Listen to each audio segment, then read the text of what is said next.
During the excursions of the World Neolithic Congress, my particular excursion group visited the site of Sefer Tepe fairly late in the day, when the light was getting a bit low. Sefer Tepe is east of Karahan Tepe, and is kind of a low mound or tell or tepe that turns out to have quite a nice exposure of architecture at it, and it's a site that most people don't know as much about as Karahan Tepe or Göbekli Tepe, but it has many of the same features. Our route to Sefer Tepe retraced our steps down from Göbekli Tepe and then wound east by highway for some 80 kilometers, taking more than an hour. The site was discovered in 2003, and Bahattin Çelik published a report on it in 2006. Among the things that drew surveyors' attention to this site were the tops of T-shaped limestone pillars, and one lying on its side, right on the modern surface. A couple more were recovered during construction of a house at the south end of the site. When we disembarked from the buses, we walked up past the modern farmhouse, the old farmer watching us with some amusement. The excavation area occupies the southern end of a low tell amidst cotton fields, a little north of the modern farm buildings. The settlement is only about 1,000 square meters in size, and its likely water source was a small tributary of the Khabur River about 500 meters east of the site. The site's remains, exposed so far, belong to the early pre-pottery Neolithic B period, contemporary with the later Neolithic occupation at Göbekli Tepe. However, from some of the more recent excavations, it appears that there are earlier PPNA remains below this layer, just as at Göbekli Tepe. Excavation here began in 2021 under the leadership of Professor Emre Gulduran of Istanbul University. Although some of the buildings exposed at the site appear to have oval or at least curved plans, most of the architecture is rectilinear, with some walls apparently being oriented north-south or east-west with fairly decent accuracy. Some walls exhibit buttresses, and the masonry is well laid, apparently using some kind of mortar, with large squared blocks at some of the corners. Although there's a high density of architecture, it's pretty clear that not all of the walls were built at the same time. Some of them are sitting on dirt, showing that they were founded long after the walls that they abut, while here it looks like a later wall is blocking a passageway. Some of the walls are really quite substantial. This one appears to be more than a meter wide.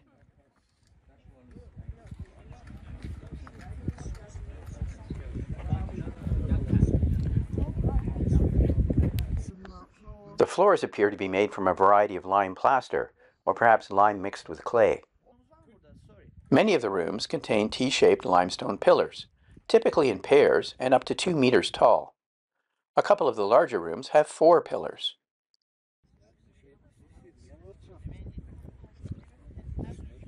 Most of them are undecorated, but some are engraved or have shallow reliefs, recalling some of the features we know from Göbekli Tepe.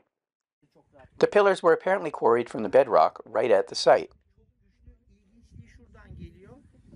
In addition to the T-shaped pillars, there are a few examples of pillars constructed out of masonry, similar to ones found at sites further east in the Tigris Basin, such as Bonçuklu Tarla, and indicating that the site had cultural connections both east and west.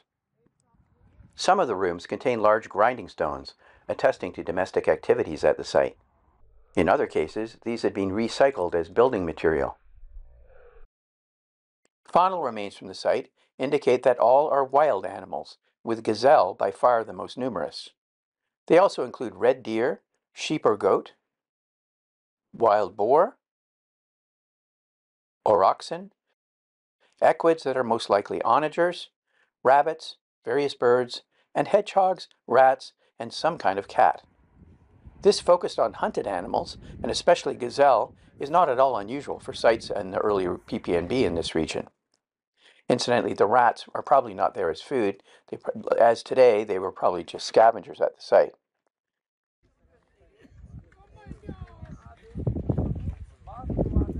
Fascinating though all this architecture is, there are some surprises at this site that we were not able to see on the day of our visit.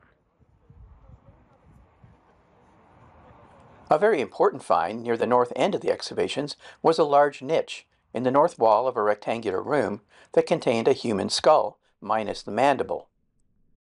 This year, the excavators also found a whopping 22 human skulls in a single room, while a further 7 skulls, as well as other human bones, occurred not far away.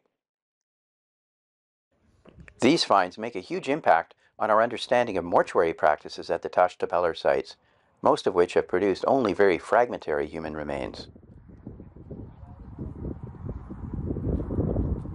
Overall, the remains here are very reminiscent of the upper levels at Göbekli Tepe, and one can only hope that the lower levels will be equally exciting. But among the more important finds in these pre-pottery Neolithic bead deposits is evidence for personal decoration. The many beads from the site, in a variety of shapes and sizes, are made from marble, chlorite, limestone, and other minerals, perhaps even jade. The most interesting of these are tiny sculptures, including what appears to be a leopard and a human with a vulture on their back. There are so many beads at this site that it might even be a production center for them. The bead assemblage also shows substantial similarities to beads from the site of Sefer. While not as spectacular as some of the Taş Tepeler sites, so far at least, Sefer Tepe is already yielding important insights into the pre-pottery Neolithic in the region, including showing connections between the Euphrates and Tigris sites and providing unusually good evidence for mortuary practices, including skull curation. As the sun was starting to get quite low, we hurried across the tell to the waiting buses in the hope of getting to our next destination, Karahan Tepe, while there was still adequate light.